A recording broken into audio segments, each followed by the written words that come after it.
ezt is vedd fel. Halljon. Vedd fel. Megint gyere, elcsalok. Vedd fel. Kaparva, folyd a facomat. Tedd bele, tedd bele. Bele teszed. Bele teszed. Annál várjatok. Én tisztázom. Tedd bele. Nem bánom én. Táncoljak, sírjak. Énekeld el a picsodat. Szopó, de tedd bele. Azt mondtam, hogy most már semmit nem mondom. Mindenki bocsánat. Szerusz babám. Persze, de régi verseny. Na mondja. Találkoztam egy bukszával, arra nem egy picsával, de nem hallottad, hogy beúztam ezt. Azt akartam, senki ne lássa, galonoltam a levonnal. Én nem mondom. Itt a barátom nem mondom, utána. Hát én nem vagyok szívbajos. De barátom vagy?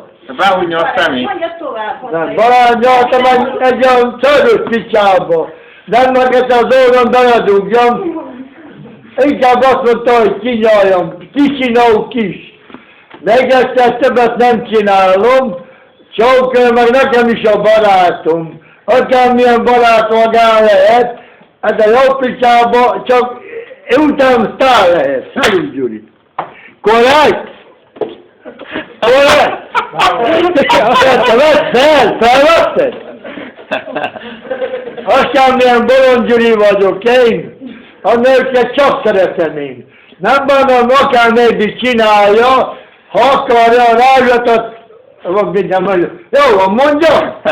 Mondja. A farkomra. Ha nem akarja, menjen haza, Gyuri bácsi csak úgy csinálja. Ide, baby drága, csak kér a farkomra. Kicsináló ki. Gyuri bácsi szív. Ne jön a másik meg. Mondja, hány verset mondjak? Hány verset mondjak? Még egyet. Hazamegyek, olyan bulit csinálok.